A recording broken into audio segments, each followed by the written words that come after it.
Continuing now with Donald Trump from his headquarters here in New York City, and he'll, of course, be running against Hillary Clinton for president in November.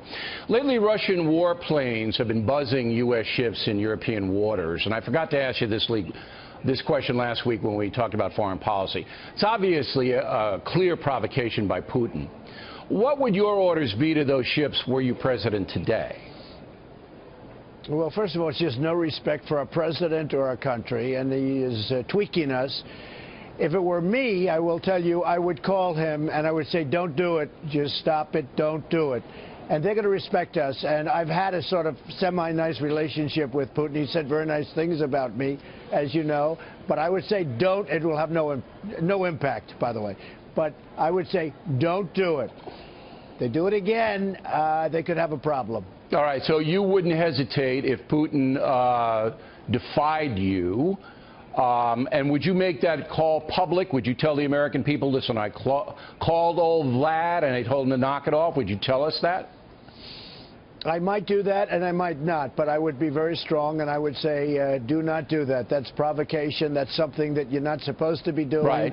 But if he did it, if he defied you, to do on many, you'd have to shoot one of those planes down. I may have to do something which you would hate to do. But this is something I wouldn't want to do, but I would say, Vladimir, don't do it. Let's go. Come on, we're going to have a good relationship. Don't do it. Now, there's going to come a point, if you are elected president, that somebody's going to call your bluff. You know that. Sure. I mean, you're going to have to do something, but the public needs to know what's going on. That's just, I mean, certainly I, as an American citizen, would want to know what's going on between you and Putin. Okay, second question. Unfortunately, children were seen demonstrating against you in California. Roll the tape on this.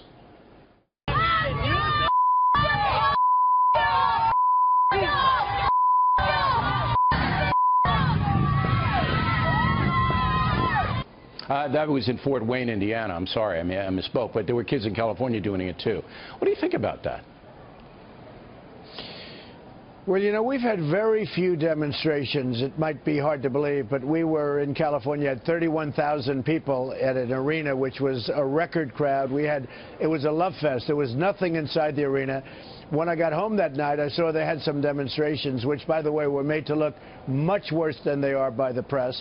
Then you did have the case of the guy that was stomping on the cop car, and they ought to throw him away for quite a while. That was a terrible thing to do. But when I see young children like that with the foul mouth, that's, you know, the parents ought to be ashamed of themselves, frankly. Now, you had to go in the back way in one of California's speeches because they disrupted outside. They were threatening. I think you're going to have to deal with some of that stuff.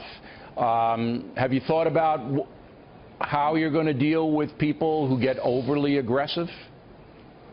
Oh, I think we'll deal with it just fine, Bill. That was not a big deal. I did something that worked actually very well. I went in, I did a speech, I went out. And that was actually for the Republican committee. I did that. That wasn't one of my events. That was for somebody else. But it was, I mean, not a big deal other than there were helicopters all over the place following me. I felt like O.J. Simpson. I left the plane. I was in this van, and we were being followed by helicopters all over the place. The fact is that that was not really a big deal. All right. Vicente Fox coming up later on in the program. Got any message for the former president of Mexico? Yeah, get your money ready because you're going to pay for the wall. You're not backing off that, right? No, of course not. Look, we lose a fortune with Mexico. Trade deficit, $58 billion a year. The wall's going to cost 10. Believe me, they'll be able to afford it. And we're going to end up having a very good relationship with Mexico. But right now, sadly, like everybody else, they're taking advantage of our country on trade and at the border. So we'll get it straightened out. All right.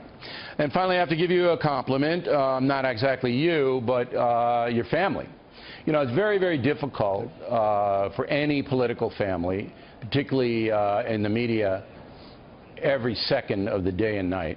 But your wife and your children, I think, have conducted themselves magnificently since your run, and far better than you have. I mean, you know, with all due respect, I mean, I vote for your wife if she put her on the VP ticket. But I think it's a compliment to you. I mean, they're loyal to you. They've been unbelievable with the media. very composed, and I just wanted to say that to everybody. It's not a matter of me favoring anybody, but I think that needs to be said. Well, it's really nice. I do appreciate it. And they're watching, so I don't have to let them know, but we all appreciate it. Yeah, and it's a very difficult thing for all political families, you know, to absorb the slings and the arrows that obviously are going to come your way in the months leading up to November. We really appreciate you coming on, Donald. We know how busy you are, and it's always interesting to talk with you, and we hope we can continue this through the election. Thank you very much.